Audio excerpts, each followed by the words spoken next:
wassalamu ala Rasulillah wa ala alihi wa ashabihi wa mawala amma ba'du. Pemirsa sekalian rahimakumullah, segenap ibu-ibu dan wanita persatuan Kantor Kementerian Agama Kabupaten Probolinggo yang dimuliakan oleh Allah. Izinkan pada kesempatan ini saya akan menyampaikan takbir dengan tema meraih kemenangan dengan memaafkan diri dan orang lain. Marilah kita mengajarkan syukur kehadirat Allah Subhanahu wa Ta'ala yang telah memberikan nikmat kepada kita semua berupa nikmat iman dan Islam, dan yang tak kalah penting adalah nikmat berupa akal dan pikiran untuk kita dapat membedakan antara yang baik dan yang buruk, dan antara yang benar dan yang salah.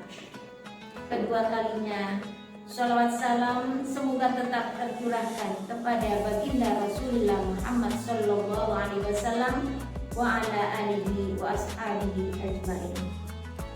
Pemirsa sekalian yang berbahagia, sudah seharusnya kita sebagai manusia menyadari bahwa Allah menciptakan manusia sebagai makhluk yang lemah.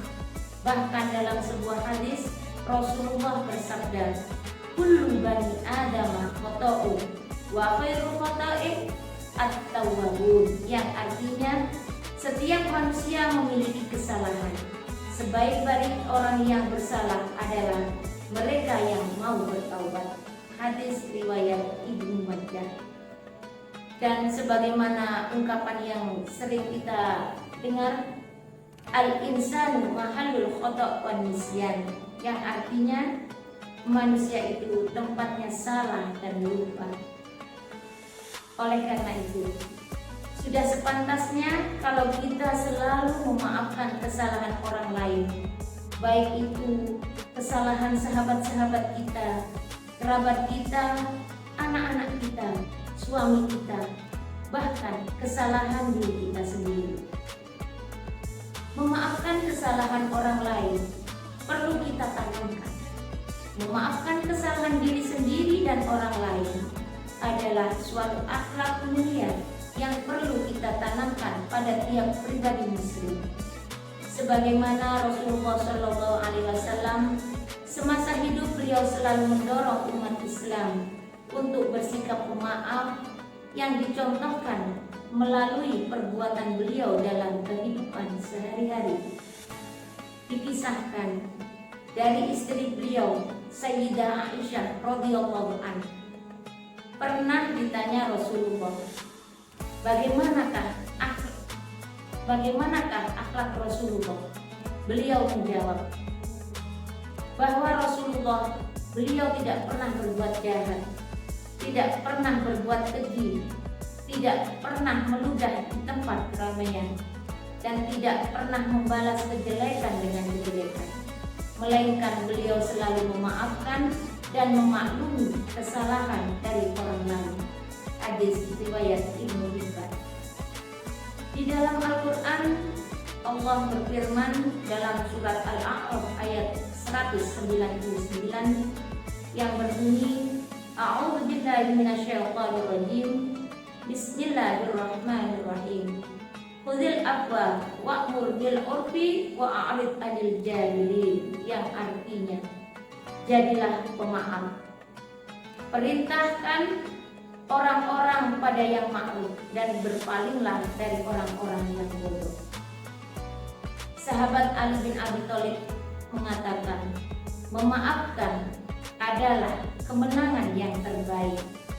Ada 3 kemenangan yang kita peroleh dari memaafkan. Yang pertama yaitu kemenangan menjadi lebih berani melawan rasa takut dalam diri sendiri. Sesungguhnya orang yang dendam, mereka memiliki ketakutan untuk tersakiti kembali. Setelah kita berani memaafkan kesalahan orang lain, bahkan kesalahan diri kita sendiri, akan lebih berani dan sanggup menghadapi tantangan yang lebih besar lagi. Kemenangan yang kedua yaitu kemenangan meraih kebebasan jiwa secara paripurna. Orang yang tidak mampu memaafkan sebenarnya telah menciptakan belenggu dalam diri dan jiwanya sendiri. Kita akan terbebani dengan rasa benci yang berkepanjangan. Dengan memaafkan, kita melepaskan diri dari belenggu orang lain dan memperoleh kebebasan diri dan jiwa yang paripurna. Dan yang ketiga, kemenangan melawan hawa nafsu dan bisikan syaitan.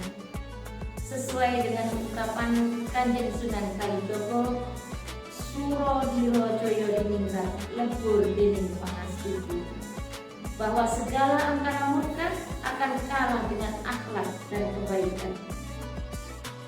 Para pemirsa yang budiman, tugas seorang mukmin adalah mengendalikan hawa nafsunya dengan cara senantiasa mau belajar tentang ilmu agama, berkumpul bersama orang yang soleh, serta melatih diri untuk senantiasa taat kepada Allah Subhanahu wa Ta'ala dan apa yang telah disyariatkan.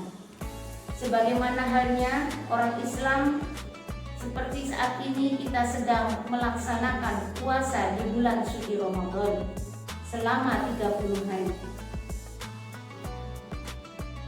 Yang kedua, kita juga diwajibkan oleh Allah untuk sholat 5 waktu serta mengeluarkan zakat. Dan yang tak kalah penting, kita harus memiliki circle atau milieu tempat kita belajar bersama-sama untuk senantiasa melaksanakan ibadah berjamaah. Misalnya kita pergi ke majelis taklim, majelis sholawat, ataupun dengan cara memondokkan anak kita di pesantren, sehingga tidak ada ruang dan waktu bagi syaitan untuk membisikkan kejahatan di hati kita, apalagi untuk menjerumuskan kita ke jalan kesesatan. Para pemirsa sekalian rahimakumullah, hari ini kita melaksanakan puasa di bulan suci Ramadan. Pada tanggal ke-25 ini, marilah kita berdoa agar kita semua dijadikan orang yang berhati tulus dan ikhlas kepada Allah, menghilangkan benci dan rasa dengki serta iri hati, meluruk tanpa bolong, menang tanpa ngasuraki, sakti tanpa aji-aji, lan suki tanpa bondo. Akhir kata, ihdinas siratal mustaqim, wallahul muwaffiq ila aqwamit thoriq. Wassalamualaikum warahmatullahi wabarakatuh.